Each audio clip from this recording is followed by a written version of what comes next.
Emotional regulation, dirty texts, dick pics, and boiling over. Stop using boundaries, guys. You have an apology problem. You are holding yourself back. What you can do or what to do when you're not having sex. You've never seen us in action. There is always something that you need to do better. Emotional regulation. Welcome to the Morrow Marriage podcast, guys. I want to bring this up because the amount of people that we see in our programs that try to use the program to, I'm not going to say manipulate their partner, okay? But I don't think they realize they're doing this. And what they're really what they're really trying to do is copy and paste Kathryn or copy and paste me, okay? Instead of realizing that their biggest problem that they have is their own emotional control. Now, I want to pause for a second here because I give men a hard time with this. I blame the men. I say, you're 100% responsible. You got to be able to handle your little wife's big emotions, or divorce her and find a man.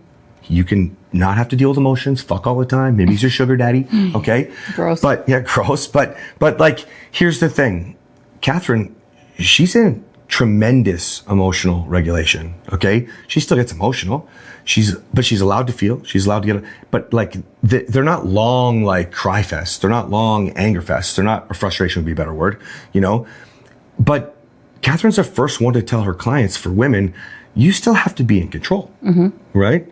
It's the biggest thing that I'm teaching right now. And one of the biggest lessons that I teach currently, and this is like the thing for 2025, you can't focus on anything if you're emotionally dysregulated, right? So what I teach my women is that when your husband is acting in a way that you don't approve of, and maybe he's acting like a complete asshole, he's a prick, he's being emotionally abusive.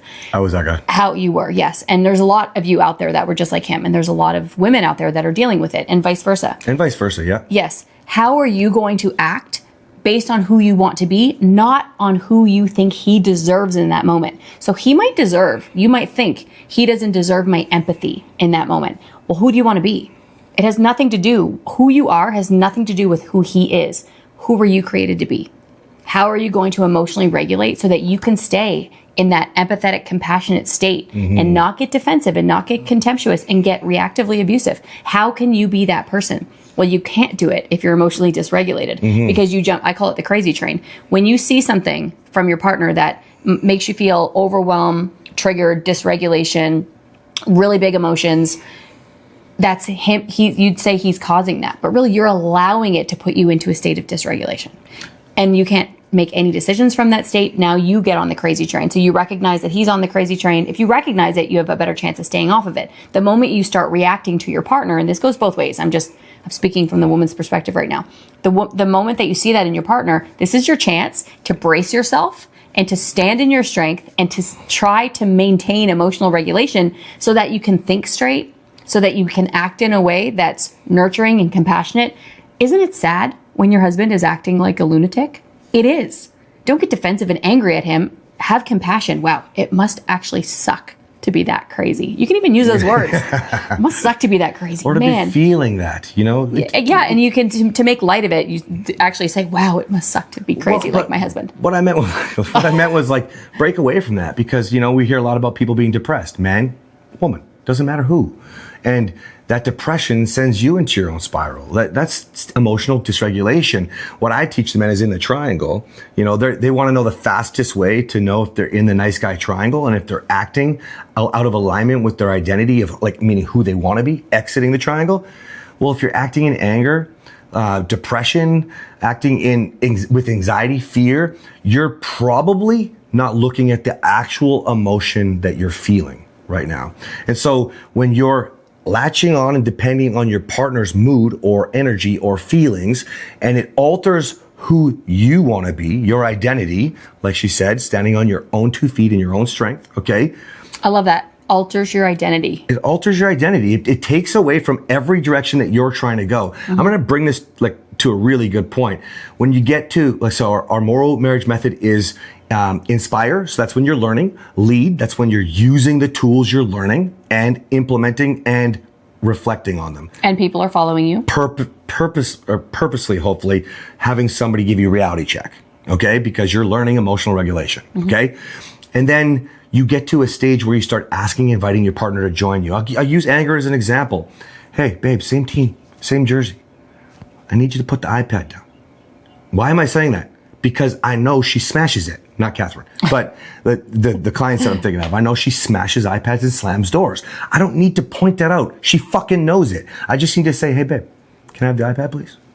And she still might smash it, but you did your fucking job. You stayed off the crazy train. And you asked for what you wanted. You're providing structure for where you want it to go, which is not allowing your partner to have that angry outburst and asking for the iPad proactively before she smashes it. That's right. Now, you get to a point with boundaries, and we're motivating with boundaries. Even if it looks like to you it might be divorce, no, fuck. It's because just like you had a rock bottom when you joined the program, they might need their own. That sucks, but that's the reality of how it works if emotions aren't regulated, okay? So what I find though is there's usually resentment and contempt behind the boundary that somebody wants to lay. Okay, because I'm the one who handles the boundaries with the men and women. Okay, and when I'm speaking to men or women, I do a series of questions. It takes a long time. I need to know, because if you're motivating with a boundary, but you're actually laying it because you feel contemptuous, you feel hurt, you're emotionally deregulated, you're not in a position to have a boundary in place. And it's not a boundary then. No, it's not. More than likely, you're putting down an ultimatum, which is very unhealthy. Because remember, an ultimatum is to punish the other person. If you're doing it out of resentment and bitterness and contempt, you're probably in a state of punishing, not safety. Boundary is to create structure and safety for yourself, not to punish the other person. That's right. There's a line down the middle there. That's right. It ends up going into you're actually scorekeeping. You're just victimizing yourself. You're blaming your partner, and you're trying to force what you want. And that's because you're not emotionally regulated. You've done little to nothing if you're in our programs and you're trying to push boundaries. It's just stupid. And I have to talk about this all the time. You don't even learn about it in the course. You have to learn about it for real. I know there's an episode on here, but no, we go into depth when we coach, because we need to know a lot of information. And we do that on purpose, because otherwise emotionally deregulated people just fucking go to boundaries. They're all entitled. Ultimatums. Yeah. So guys, just to really hit this home for you, emotional regulation is so important. It's because without it, you can't lay a foundation that's required when you're trying to say, recreate the spark, when you're trying to just stop the fights, because there's going to be a period of time where your partner, whether you want to grow or not, your partner is not emotionally regulated. You might even join together and have the best intentions, but without understanding who you are and who you want to be, and how depending on their mood and their emotions is altering your identity, you will just keep repeating your fucking cycle.